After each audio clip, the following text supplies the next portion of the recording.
नमस्कार और the deep dive में आपका स्वागत है।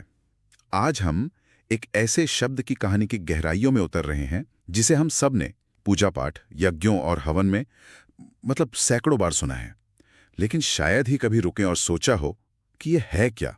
वो शब्द है स्वाहा। हाँ, ये शब्द इतना आम हो गया है कि हमें लगता है ये बस मंत्र का एक हिस्सा है। बिल्कुल, जिसे बोलना जरूरी है, जैसे किसी वाक्य के अंत में एक पूर्ण विराम। सही बात है, लेकिन असल में ये उस पूर्ण विराम के पीछे की पूरी कहानी है। एक कह सकते हैं ब्रह्मांडीय संकट का समाधान है। बिल्कुल, हमारे पास एक पौराणिक कथा का अंश है जिसका शीर्षक है जब देवता भूखे थे। और आज हमारा मिशन इसी कहानी की परतों को खोलना है।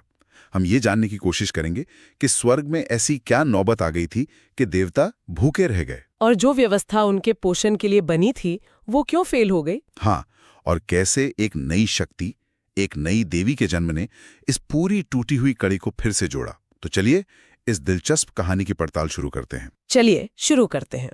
तो कहानी की शुरुआत होती है ब्रह्मलोक में। सृष्टिकर्ता ब्रह्मा अपने आसन पर बैठे हैं और वो देखते हैं कि सारे देवता उनकी तरफ चले आ रहे हैं। जी। पहली नजर में तो उन्हें देखकर एक हल्की सी मुस्कान आती है, लेकिन अगले ही पल वो मुस्कान गहरी चिंता में बदल जाती है। ऐसा क्या देख लिया उन्होंने जो देखा वो वाकई चिंताजनक था।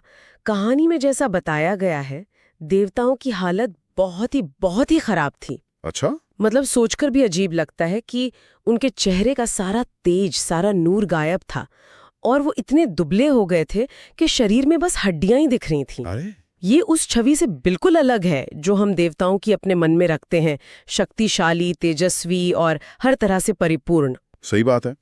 तो जब ब्रह्मा ने उनसे पूछा कि भाई ये क्या हाल बना रखा है, तो देवताओं ने जो जवाब दिया वो और भी हैरान करने वाला था। बिल्कुल, उन्होंने कहा कि उनके पास खाने को कुछ नहीं है। कुछ भी नहीं? कुछ भी नहीं। उन्होंने तो पृथ्वी से तुलना भी कर डाली। कहा कि नीचे भूलोक में मनुष्यों को तो धरती माँ से फल और कंदमूल आसानी से मिल रहे हैं, लेकिन ऊपर स्वर्ग में उनके लिए भोजन का कोई इंतजाम ही नहीं है। और यहीं पर कहानी का पहला दिलचस्प मोड़ आता है।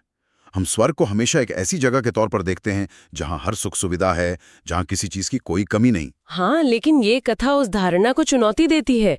यहाँ देवता, जो ब्रह्मांड की व्यवस्था के रक्षक माने जाते हैं, खुद भूख से तड़प रहे हैं। ये बात दिमाग में एक सवाल खड़ा करती है। आखिर देवताओं का पोषण होता कैसे है? क्या उनके लिए कोई सिस्टम नहीं बना था? ब्रह्मा ने इस पर क्या कहा? ब्रह्मा ने उन्हें उस मूल व्यवस्था की याद दिलाई जो वेदों में तय की गई है। अच्छा। उन्होंने समझाया कि देवताओं का पोषण यज्ञों के माध्यम से होता है। जब पृथ्वी पर मनुष्य यज्ञ करते हैं और अग्नि में आहुति डालते हैं तो वो भोजन देवताओं तक पहुंचता है। अच्छा, तो अग्नि यहाँ पर एक तरह का माध्यम है? सिर्फ माध्यम नहीं, बल्कि वेदों में अग्नि को देवताओं का मुख कहा गया है। देवताओं का मुख? जी, यानी अग्नि ही वो द्वार है, वो मुंह है जिससे देवता अपना भोजन ग्रहण करते हैं। जो भी घी, अनाज या दूसरी सामग्री अग्नि में अर्पित की जाती है वो सीधे देवताओं का हिस्सा बन जाती है। रुकिए, ये तो बहुत ही गहरा विचार है। इसका मतलब तो ये हुआ कि देवता, जिन्हें हम इतना शक्तिशाली और स्वतंत्र मानते हैं, हाँ, वे अपने पोषण के लिए हम मनुष्यों के कर्मों पर निर्भर है। बिल्कुल। ये तो हमारे और उनके रिश्ते को बिल्कुल अलग नजरिए से दिखाता है। ये कोई एक तरफा रिश्ता नहीं है। नहीं, ये एक तरफा अनुरोध नहीं है जहां हम सिर्फ मांगते हैं। ये एक ब्रह्मांडीय संतुलन है, एक सहजीवी रिश्ता। कहानी में इसे एक तरह का कॉस्मिक बार्टर सिस्टम कहा गया है। मनुष्य अपनी श्रद्धा और हविष्य अर्पित करते हैं और बदले में देवता उन्हें आशीर्वाद, वर्षा और समृद्धि देते हैं। दोनों एक दूसरे पर निर्भर है। और कहानी में समस्या यही थी कि ये सिस्टम, ये सप्लाई चेन पूरी तरह से टूट चुकी थी। हाँ, इंद्र ने ब्रह्मा को यही बताया। उन्होंने कहा कि मनुष्य तो पृथ्वी पर यज्ञ कर रहे हैं, मंत्र पढ़ रहे हैं, आहुति भी डाल रहे हैं, लेकिन उन तक कुछ भी नहीं पहुंच रहा। सारी मेहनत बेकार जा रही थी। व्यवस्था पूरी तरह से ठप हो चुकी थी। और जब भी कोई सिस्टम फेल होता है तो सबसे पहले किसी एक को बलि का बकरा बनाया जाता है। तो यहाँ पर दोष किसका माना गया? उंगली सीधे एक ही तरफ उठी, अग्निदेव पर। अच्छा। कहानी के अनुसार कामदेव ने आगे बढ़कर सीधे सीधे अग्निदेव को दोषी ठहराया। उन्होंने कहा, अग्निदेव हमें निराश कर रहे हैं। सारा इल्जाम उन पर डाल दिया गया क्योंकि वही तो माध्यम थे। हाँ, वही तो डिलीवरी एजेंट थे जिनकी जिम्मेदारी थी कि सामान सही जगह पहुंचे। बिल्कुल। अब तो माहौल बहुत गर्म हो गया होगा। एक तरफ भूखे, नाराज देवता और दूसरी तरफ अकेले अग्निदेव। ऐसे में तो कोई भी अपना बचाव करेगा, बहाने बनाएगा कि मेरी गलती नहीं है, सिस्टम में ही खराबी है। अग्निदेव ने क्या किया? और यही कहानी एक बहुत ही खूबसूरत मोड़ लेती है। अग्निदेव ने कोई बहस नहीं की, कोई बहाना नहीं बनाया। अच्छा। वो आगे बढ़े, हाथ जोड़े और पूरी विनम्रता के साथ ब्रह्मा के सामने अपनी गलती मान ली। अरे वाह, उन्होंने कहा क्या? उन्होंने कहा, परमपिता, दोष वास्तव में मेरा ही है।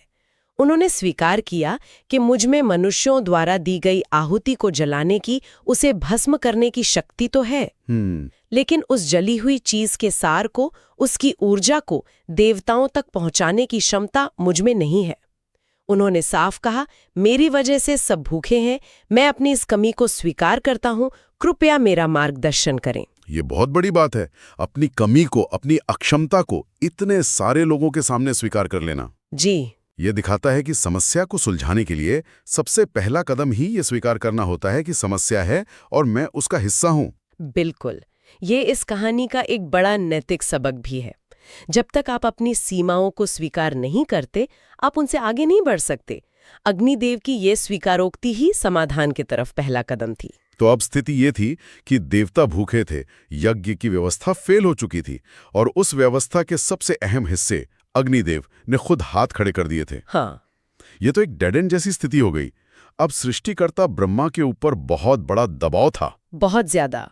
कहानी में मजाकिया अंदाज में लिखा है कि ब्रह्मा ने अपने चारों सिर खुजलाए, लेकिन कोई समाधान नहीं सूझा। अब सोचिए, जब सृष्टि का रचयिता खुद उलझन में पड़ जाए तो संकट कितना गहरा होगा। सही बात है। जब क्रिएटर ही फंस जाए तो वो किसके पास जाता है? वो जाता है व्यवस्था के पालक के पास, ऑपरेटर के पास। सही पकड़ा। ब्रह्मा सलाह लेने के लिए भगवान विष्णु के पास गए। जी। और विष्णु ने उन्हें कोई जटिल तकनीकी समाधान नहीं दिया, बल्कि एक बहुत ही मौलिक और बुनियादी रास्ता सुझाया। उन्होंने कहा, प्रकृति से प्रार्थना कीजिए, माता प्रकृति के पास हर समस्या का हल है। यह इस बात की ओर भी इशारा है कि जब भी ब्रह्मांडीय व्यवस्था में कोई गड़बड़ होती है तो उसका समाधान प्रकृति की शक्तियों में ही छुपा होता है। बिल्कुल। और क्या प्रकृति ने उनकी मदद की? तुरंत। जैसे ही ब्रह्मा ने आंखें बंद करके प्रकृति का आवाहन किया, उसी क्षण एक युवा तेजस्वी देवी प्रकट हुई। उन्हें एक बहुत ही खास काम के लिए बनाया गया था। मतलब वो इस समस्या का कस्टम मेड सॉल्यूशन थी। हाँ, कह सकते हैं। उनका काम था आहुतियों को रूपांतरित करना। रूपांतरित करना यानी जब मनुष्य अग्नि में कुछ अर्पित करे तो उस भौतिक चीज के सार को, उसकी ऊर्जा को एक ऐसे रूप में बदलना जिसे देवता ग्रहण कर सके। उन्हें पृथ्वी और स्वर्ग के बीच एक पुल बनना था, एक माध्यम जो इस टूटे हुए रिश्ते को फिर से जोड़ सके। हाँ, स्रोतों में उनके लिए एक बहुत सुंदर शब्द इस्तेमाल हुआ है। उन्हें एक कॉस्मिक कंडुइट या ब्रह्मांडीय सेतु कहा गया है। तो ये नई विशेष शक्ति, ये ब्रह्मांडीय सेतु, इसका नाम क्या था? जब ब्रह्मा ने उनसे उनका नाम पूछा तो उन्होंने बहुत सहजता से जवाब दिया, स्वाहा। और यहाँ से वो शब्द आता है जिसे हम आज भी इस्तेमाल करते हैं। ये कहानी का सबसे अहम हिस्सा है ना? जी बिल्कुल, ये कहानी का क्लाइमैक्स है। देवी स्वाहा को देखकर ब्रह्मा समझ गए कि समाधान मिल गया है। तो उन्होंने क्या किया? उन्होंने देवी को आशीर्वाद दिया और फिर एक बहुत बड़ी घोषणा की, एक नया नियम बनाया।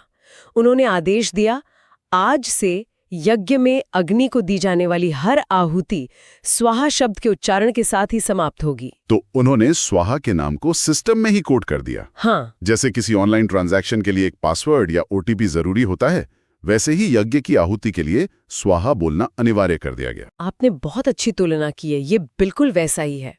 और ब्रह्मा ने ये भी साफ कर दिया कि अगर इस पासवर्ड का इस्तेमाल नहीं किया गया तो क्या होगा। अच्छा। उन्होंने कहा कि अगर देवी स्वाहा का नाम नहीं लिया गया तो अग्नि में डाली गई कोई भी आहुति देवताओं तक नहीं पहुंचेगी, वो बस जलकर राख हो जाएगी। उन्होंने इस नियम के महत्व को समझाने के लिए कुछ उदाहरण भी दिए थे, है ना? हाँ, और वो उदाहरण बहुत शक्तिशाली हैं। ब्रह्मा ने कहा कि स्वाहा के बिना कोई भी मंत्रोच्चार उस पेड़ की तरह है जिसमें फल नहीं लगते, उस सांप की तरह है जिसमें विष नहीं होता, और उस इंसान की तरह है जिसे ज्ञान नहीं होता। ऐसा यज्ञ अधूरा और अशुभ माना जाएगा। वाह!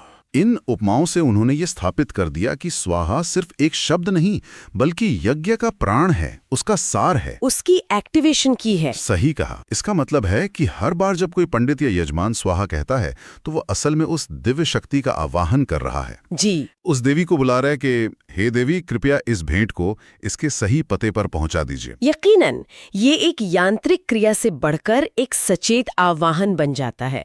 आप उस ऊर्जा को सक्रिय कर रही हैं जो आपकी भेंट को भौतिक से दिव्य स्तर तक ले जाती है।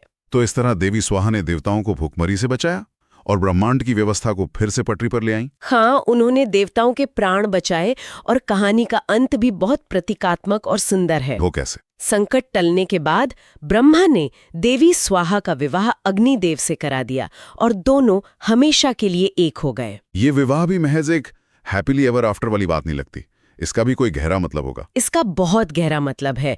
ये एक तरह का स्थायी सिस्टम इंटीग्रेशन है। अब अग्नि जो सिर्फ जलाने की शक्ति रखते थे और स्वाहा जो पहुंचाने की शक्ति रखती थी, वे हो गए। हाँ, इसका प्रतीक ये है कि जहां भी अग्नि प्रज्वलित होगी वहां स्वाहा की शक्ति अंतर्निहित होगी। ये उस समस्या का एक स्थायी समाधान था, एक परमानेंट अपग्रेड। अग्निदेव को वो क्षमता मिल गई जिसकी उनमें पहले कमी थी। बिल्कुल। वाह। तो ये थी स्वाहा शब्द के पीछे की कहानी। एक छोटे से शब्द के पीछे इतना बड़ा ड्रामा, एक ब्रह्मांडीय संकट और उसका इतना खूबसूरत समाधान छिपा है। हाँ, कहानी एक संकट से शुरू हुई जिसमें देवता भूखे थे, एक व्यवस्था जो काम नहीं कर रही थी, और फिर एक नई देवी का जन्म जो स्वयं ही वो माध्यम बनी जिससे मनुष्य और देवताओं के बीच का यह जरूरी रिश्ता फिर से काम कर सका। ये कहानी हमें ये भी दिखाती है कि पौराणिक कथाएं अक्सर हमारे रीति रिवाजों और अनुष्ठानों के पीछे के क्यों का जवाब देती हैं। ये सिर्फ एक शब्द की उत्पत्ति की कहानी नहीं है, ये निर्भरता, सहयोग और संतुलन की कहानी है। बिल्कुल। अगली बार जब कोई किसी यज्ञ या हवन में स्वाहा शब्द सुनेगा या कहेगा तो शायद उन्हें इसका ये गहरा पौराणिक महत्व याद आएगा। हाँ, कि ये सिर्फ एक शब्द नहीं बल्कि उस दिव्य शक्ति का नाम है जो हमारी भेंट को, हमारी प्रार्थना को उसके असली मुकाम तक पहुंचाती है। ये उस पूरी प्रक्रिया को एक नया अर्थ दे देता है। और इस चर्चा के अंत में एक विचार सबके लिए छोड़कर जाना चाहता हूं जिस पर सोचा जा सकता है। ये कहानी देवताओं और मनुष्यों के रिश्ते को एक दूसरे पर निर्भर दिखाती है। हम उन पर निर्भर हैं और वे हम पर। और यह एक बहुत ही विचारणीय प्रश्न खड़ा करता है। देवत्व की प्रकृति के बारे में यह हमें क्या बताता है? अगर देवता स्वयं अपने अस्तित्व और पोषण के लिए मानवीय कर्मों पर निर्भर हैं, यह हमारी प्रार्थना की धारणा को एक तरफा मांग से बदलकर एक दो तरफा आपसी जिम्मेदारी वाले संबंध की ओर ले जाता है। इस पर विचार कीजिएगा।